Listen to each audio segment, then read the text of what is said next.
રાજ્યના બે પ્રધાનો પહોંચ્યા છે દિલ્હી। રાજ્યના પ્રધાન જવાહર ચાવડા અને ધર્મેન્દ્રસિંહ જાડેજા દિલ્હી જવા માટે રવાના થયા છે।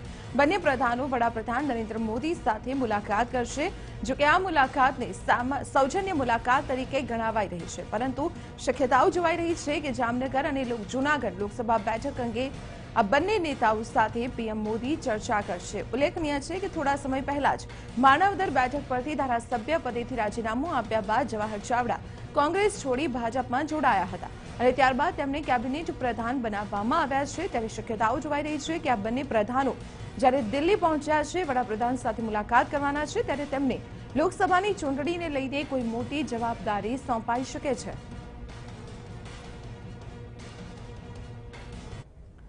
ત્યારે સીધા જોડાઈએ અમારા સંવાદદાતા કિંજલ મિશ્રા સાથે। કિંજલ, જાણકારી મળી રહી છે કે બે પ્રધાનો પહોંચ્યા છે દિલ્હી। શક્યતાઓ કે તેમને લોકસભાની ચૂંટણીને લઈને કોઈ મોટી જવાબદારી સોંપાય?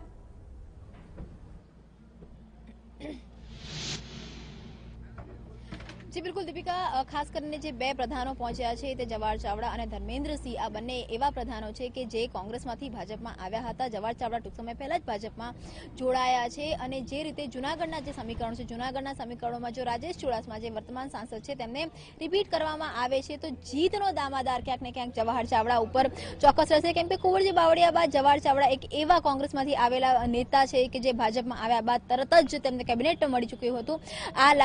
આ જે વસ્તુ છે તે કુંવરજી બાવળિયામાં પણ નથી થઈ। કુંવરજી બાવળિયાને માત્ર મંત્રી બનાવવામાં આવ્યા હતા અને ચૂંટણી બાદ તેમને કેબિનેટ મળી હતી અને સ્વાભાવિક રીતે જવાહર ચાવડાનું જે કદ છે તે કોંગ્રેસમાંથી ભાજપમાં આવ્યા ત્યારબાદ જે રીતે તરત વધી ગયું છે અને તરત જ તેમને જે પોર્ટફોલિયો આપવામાં આવ્યો છે તે જોતા જેવું લાગી રહ્યું છે કે જૂનાગઢની ચૂંટણીની જે સીટ છે, લોકસભાની સીટ છે, તેનો જીતનો દામાદારની જે જવાબદારી છે તે સીધી કહી શકાય કે જવાહર ચાવડાને મળી શકે તો તેમને આપવામાં આવે આ જવાબદારી તેવું લાગી રહ્યું છે। બીજી જો વાત કરવામાં આવે તો ધર્મેન્દ્રસિંહ જાડેજા જામનગરથી પ્રતિનિધિત્વ કરે છે।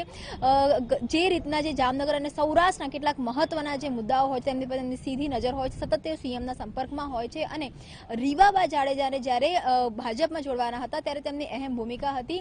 જામનગરની અંદર એક તરફ પાર્ટી પૂનમ માડમને રિપીટ કરવાનું વિચારી રહી છે તો બીજી તરફ રીવાબા જાડેજાએ પણ પોતાની ઉમેદવારી નોંધાવી છે, દાવેદારી તેમણે કરી છે। તેવા સંજોગોમાં રીવાબાને તક આપવી કે પૂનમ માડમને રિપીટ કરવા, આ મુદ્દો પણ એક હોઈ શકે અને શુભેચ્છા મુલાકાત તો સ્વાભાવિક રીતે હોય, પરંતુ જ્યારે ચૂંટણી સમયમાં મુલાકાતો સૌજન્ય મુલાકાત થતી હોય છે ત્યારે મુદ્દાઓની પણ ચર્ચા થતી હોય છે। ત્યારે જૂનાગઢ અને જામનગર આ બે સીટો માટેની જે ચર્ચા છે તે થાય એ ખૂબ સ્વાભાવિક છે અને કોઈ એક મહત્વપૂર્ણ જવાબદારી તેમને આપવામાં આવે આ બે સીટોને લઈને તેવી પણ શક્યતાઓ હાલમાં વર્તાઈ રહી છે। જી કિંજલ, આભાર માહિતી આપવા બદલ। તો આપણે જણાવી દઈએ કે બે પ્રધાનો પહોંચ્યા છે દિલ્હી અને આ બંને પ્રધાનોને લોકસભાની ચૂંટણીને લઈને કોઈ મોટી જવાબદારી સોંપાય તેવી શક્યતાઓ જોવાઈ રહી છે। જોકે બંને પ્રધાનો દ્વારા સંકેત આપવામાં આવ્યા છે કે આ મુલાકાત માત્ર એક સૌજન્ય મુલાકાત છે।